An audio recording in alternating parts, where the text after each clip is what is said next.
Adapun pokok pembahasan yang pertama, keberadaan guru dalam abad ilmu pengetahuan. Kedua, tantangan guru abad 21. Ketiga, karakteristik dan ciri-ciri guru abad 21. Keempat, kecakapan utama guru abad 21, keterampilan guru abad 21. Kelima, prinsip pokok pembelajaran abad 21. Keenam, peran guru abad 21. Yang pertama, keberadaan guru dalam ilmu pengetahuan. Secara garis besar, abad 21 ditandai oleh arus globalisasi yang membuat segala sesuatu akan menjadi mendunia. Perkembangan teknologi informasi yang begitu pesat menyebabkan setiap orang yang mempunyai akses kepada informasi dan mengetahui apa yang sedang terjadi di dunia lain. Berkaitan dengan hal tersebut, dunia pendidikan juga harus mampu melakukan berbagai perubahan. Orientasi pendidikan tidak lagi hanya ke masa lampau atau masa kini, tetapi lebih terfokus ke masa depan karena individu masa depan akan menghadapi perubahan yang lebih cepat daripada sekarang. Guru pada abad 21 benar-benar merupakan guru profesional. 2. Tantangan guru abad 21. Menurut Santo 2010 terdapat 7 tantangan guru di abad 21, yaitu yang pertama, teaching in multicultural society, mengajar di masyarakat yang memiliki beragam budaya dengan kompetensi multibahasa. Yang kedua, teaching for the construction of meaning, mengajar untuk mengkonstruksi makna atau konsep. Selanjutnya, teaching for active learning, mengajar untuk pembelajaran aktif. Yang selanjutnya, teaching and technology, mengajar dan teknologi. Selanjutnya, teaching with new view about abilities, mengajar dengan pandangan baru mengenai kemampuan. Selanjutnya, teaching and society, mengajar dan pilihan. Selanjutnya, teaching and accountability, mengajar dan akuntabilitas. Lebih lanjut, Yahya 2010 menambahkan tantangan guru di abad 21, yaitu yang pertama, pendidikan berfokus pada karakter building. Yang kedua, pendidikan yang peduli perubahan iklim. Yang ketiga, entrepreneurial mindset. Yang keempat, membangun learning community. Kekuatan bersaing bukan langit, kepandaian tetap kreativitas dan kecerdasan. Ketiga, karakteristik dan ciri-ciri guru abad 21.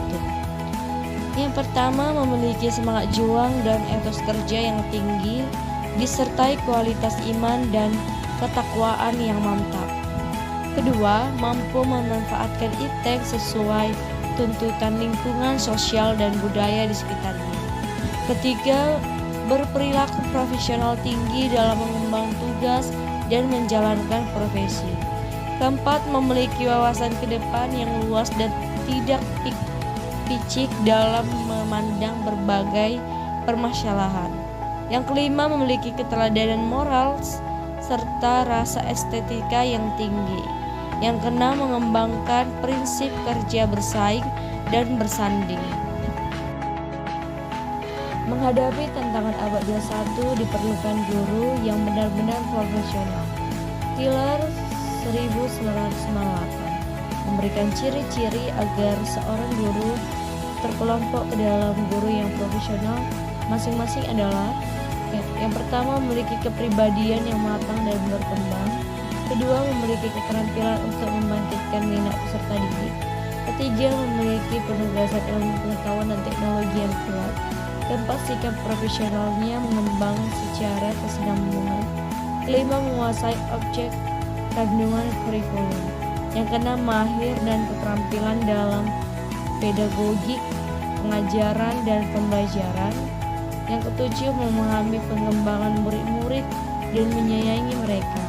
Yang kedelapan, memahami psikologi. Yang kesembilan, memahami konseling. Keempat, faktor-faktor yang mempengaruhi pengembangan sumber daya pendidik. Yang pertama, menurut Hatmit 2004, faktor-faktor yang berpengaruh terhadap peningkatan kualitas dan kemampuan mengajar seorang guru. Yang pertama, tersedianya sarana dan prasarana pendidikan. Yang kedua, pengakuan terhadap individu guru yang sama dengan guru yang lainnya. Yang ketiga, kondisi iklim yang dikembangkan mendorong pengembangan sikap dan tanggung jawab. Keempat, sikap dan etika kerja serta motivasi kepercayaan untuk melaksanakan pekerjaan dan kesempatan untuk mengembangkan diri. Yang kelima, keamanan kerja yang memungkinkan pekerjaannya dilaksanakan dengan penuh rasa tanggung jawab. Yang keenam, tempat kerja yang mendukung penghasilan atau insentif yang memadai. Selanjutnya, menurut Suharsimeyakunto 1980, faktor-faktor yang berpengaruh terhadap peningkatan kualitas dan kemampuan mengajar seorang guru yaitu yang pertama, pandangan terhadap profesi guru. Kedua, sikap terhadap tugas-tugas keguruan. Ketiga, kemampuan umum yang dimiliki guru yang merupakan daya dukung untuk melaksanakan tugas keguruan. Kelima, pendekatan dan prinsip dalam pengelolaan sumber daya pendidik. Yang pertama, pendekatan manajerial. Pendekatan ini menekankan pada perencanaan, organisasi, dan pengendalian aktivitas pendidikan. Yang kedua, pendekatan partisipatif. Pendekatan ini menekankan pada partisipasi aktif dari semua pihak yang terlibat dalam pendidikan. Yang keempat, pendekatan sistematik. Pendekatan ini menekankan pada pemahaman dan analisis sistem pendidikan sebagai keseluruhan. Yang keempat, pendekatan kualitas. Pendekatan ini menekankan pada peningkatan kualitas pendidikan yang diterima oleh peserta didik. Yang keenam, proses pengembangan sumber daya pendidik dalam meningkatkan mutu pendidikan. Mutu pendidikan merupakan fokus utama dari keberlangsungan pendidikan. Maka mutu pendidikan harus ditingkatkan agar suatu organisasi pendidikan dapat berkembang lebih baik. Terdapat tahapan dalam mutu pendidikan yaitu input, proses, output, dan outcomes. Input, pelaksanaan pekerjaan agar input berjalan dengan yang sudah diharapkan. Output pendidikan merupakan sesuatu yang dihasilkan dari pelaksanaan proses. Outcomes adalah nilai guna yang dapat dimanfaatkan baik oleh pengguna dari pendidikan atau masyarakat. Untuk meningkatkan mutu pendidikan, maka kualitas dan kuantitas dari tenaga pendidikan harus ditingkatkan terlebih dahulu. Di Indonesia hal ini sudah dilakukan, salah satunya yaitu seseorang yang akan menjadi tenaga pendidik harus berpendidikan minimal sarjana. Dengan ketentuan seperti itu, maka sudah terlihat bahwa kualitas dan kuantitas pendidik sudah terjamin. Namun, pengembangan kapasitas dari pendidik harus terus dilakukan. Departemen Pendidikan Nasional telah memberikan indikator penilaian kemampuan tenaga pendidik, yaitu rencana pembelajaran, prosedur pembelajaran, dan hubungan antar pribadi. Indikator tersebut diharapkan dapat dipenuhi oleh para pendidik agar mengembangkan kapasitas pendidik lebih baik serta dapat memenuhi tujuan yang sudah direncanakan. 7. Dampak pengembangan sumber daya pendidik dalam meningkatkan mutu pendidikan. Program organisasi penggerak POP adalah program pemberdayaan masyarakat secara pasif melalui dukungan pemerintah untuk meningkatkan kualitas guru dan kepala sekolah berdasarkan model-model pelatihan yang sudah terbukti efektif dalam meningkatkan kualitas proses pembelajaran dan hasil belajar siswa. Program ini adalah bagian dari rangkaian terobosan kebijakan Kemendikbudristek yang diluncurkan pada 10 Maret 2020 sebagai kebijakan Merdeka Belajar episode 4. Tujuannya untuk meningkatkan kompetensi pendidikan yang dibuktikan dengan peningkatan hasil belajar peserta didik.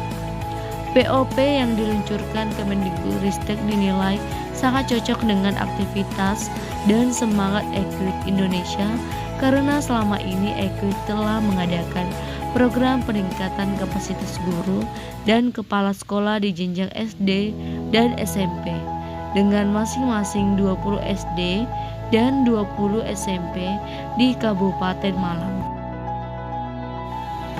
kesimpulan, pada dasarnya mutu pendidikan dapat dipandang sebagai suatu keadaan, kondisi, penampilan, atau kinerja yang ditunjukkan oleh setiap komponen penunjang pendidikan dalam mencapai tujuan yang telah ditetapkan. Setiap lembaga pendidikan atau organisasi yang ingin berkembang, maka harus memperhatikan sumber daya manusia dan mengelolanya dengan baik, agar tercipta pendidikan yang berkualitas. Adapun sumber daya manusia dalam pendidikan meliputi kepala sekolah, tenaga pendidik atau guru, karyawan, dan komunitas sekolah. Mengelola unsur manusia bukan hal yang gampang, karena manusia merupakan sumber daya yang memiliki akal, perasaan, keinginan, serta memiliki rasio, rasa, dan karsa. Berangkat dari hal tersebut, maka manajemen sumber daya manusia memiliki tugas yang dapat dikelompokkan ke dalam 3 fungsi, yaitu fungsi manajerial, fungsi operasional, dan fungsi kedudukan. Manajemen sumber daya manusia dalam mencapai tujuan.